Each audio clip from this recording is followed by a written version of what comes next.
Olá, meu amigo, minha amiga, mais uma vez juntos com nossas conversas, e hoje vamos falar um pouquinho a respeito de dois pontos interessantes para que venhamos a analisar o que anda acontecendo nos dias de hoje.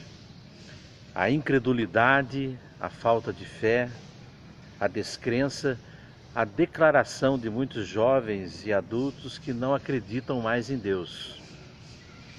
Eu quero te explicar esses dois pontos para que você possa, junto comigo, ter um parâmetro para que nós venhamos a nos conscientizar e, às vezes, com uma dica, uma palavrinha, nós podemos questionar o comportamento dessas pessoas para que elas possam analisar e, quem sabe, retornar aquilo que é verdade.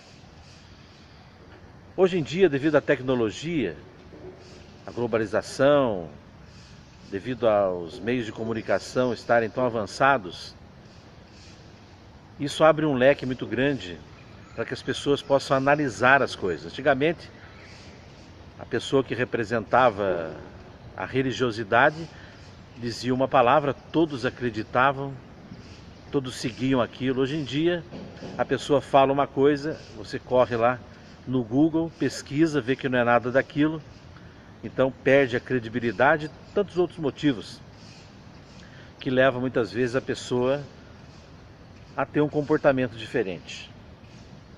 Por um outro lado, nós temos, infelizmente, a liderança e a hierarquia da liderança, que tem uma filosofia passada de relacionamento com o povo, com a liderança mesmo, e por isso então acontece tantos escândalos nos dias de hoje. Já visto, por exemplo, uma pessoa que ela está liderando uma realidade espiritual e de repente ela comete um erro gravíssimo. Nós poderíamos dizer a pedofilia, por exemplo. A instituição, ao invés de trabalhar nessa pessoa, levá-la para um instituto, alguma coisa que possa trabalhar, porque essa pessoa tem um lado assim, alguma coisa aconteceu. Ninguém é mau por natureza, somos bons, somos criados à imagem e semelhança de Deus. Então, se a pessoa tem um desvio grandioso, é porque alguma coisa não está bem dentro dela, ou seja, ela precisa ser trabalhada no seu interior, identificar ali qual a causa dela agir dessa forma, do comportamento dela ser tão baixo assim, e trabalhar na pessoa para que a pessoa possa então se encontrar e se recuperar. Mas não, as instituições transferem a liderança de um lugar para o outro, de uma cidade para outra, às vezes até de um estado para o outro, e ali a pessoa continua sendo ela mesma, ou seja, a tendência de cometer o mesmo erro é grandiosa. Então aí existe uma situação meio complicada que nós precisamos analisar e quem sabe até haver uma mudança em tudo isso, né? Por outro lado, nós vemos hoje em dia, as pessoas conversam muito a respeito de opiniões. Elas ouvem aqui, ouvem ali, lê aqui, lê ali, então elas criam ali para ela uma forma de definir alguma coisa. A gente pode dar o exemplo de Deus, a pessoa olha para um lado, vê os escândalos, olha para o outro, vê que as pessoas estão falando lá, não tem fundamento, e elas param e olham para si mesmas e veem que o importante é o que elas pensam, o que elas acham, o que elas entendem, e a partir disso então elas definem um padrão de vida, um jeito de ser e caminham então em direção a isso. Eu tenho um contato com uma pessoa assim, e achei interessante porque sempre a declaração dela é a seguinte: eu não acredito em Deus, eu sou ateia.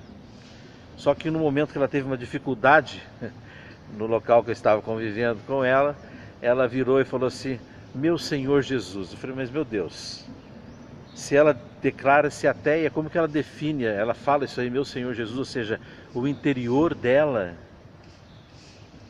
é de Deus, o interior dela acredita, o âmago dela tem essa sede. Por quê? Porque fomos criados assim por Deus e em nós já existe essa necessidade dele em nossa vida. Só que a pessoa está seduzida pelas razões que ela tem, o que ela aprende, o que ela lê, a sua inteligência que às vezes a engana, porque parte para o lado do egoísmo, e também tem as opiniões e tudo isso, então ela define alguma coisa a respeito dela, mas no fundo ela é o contrário. Nós percebemos também, e eu percebi nessa mesma pessoa, a fragilidade dela. No momento que ela está em dificuldades, com problemas, ela desaba. Eu falo, meu Deus, mas a pessoa por fora, ela é tão senhora de si, diz que não acredita em Deus, não precisa de Deus, uma série de coisas, mas o interior dela é um papel. É frágil, como uma casca de ovo. Qualquer coisa que toca desmorona. Então, ou seja, não está havendo realmente uma claridade de entendimento nessa pessoa com relação à definição que ela faz. Ela define que ela não precisa de Deus, só que o interior dela está clamando por Deus. O interior dela deseja Deus. Nela existe um carimbo da ação do Espírito Santo que diz que ela pertence a Deus. Só que devido à vivência dela no externo, só no mundo da sua razão, de opiniões, ela tem uma declaração totalmente diferente daquilo que na verdade ela é. Então, nós precisamos tomar muito cuidado para não entrarmos nessa barca e termos bastante sabedoria e discernimento para podermos averiguar e nos posicionar diante dessa situação. Na verdade, meu amigo e minha amiga, não tem como fugir. Mesmo os que se declaram ateus, que não acreditam em Deus, o interior deles clama, porque eles têm uma alma.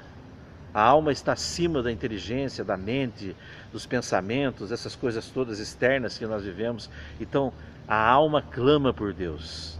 Nós não somos só matéria, nós não somos só humanos, não somos só físicos, nós temos alma. Então nós precisamos compreender isso. E compreendendo isso, é claro, nós iremos entender, ter misericórdia, compreender um pouco melhor o que é a definição de ser do Senhor Jesus, de pertencer a Deus, e a definição do Titanic, que colocou ali no barco. Esse nem Deus afunda, só que ele afundou. Um abraço para você, Deus abençoe, que o Espírito Santo te convença, meu amigo, minha amiga, a compreender isso tudo, e que haja, nós pedimos ao Espírito Santo um discernimento da liderança, da hierarquia, para que haja uma renovação no interior dessas pessoas que causam escândalos, e não simplesmente uma transferência delas de um lugar para o outro. Vem, Espírito Santo, conduz o teu reino, o reino é teu. Fique com Deus, meu amigo, um abraço, até a próxima.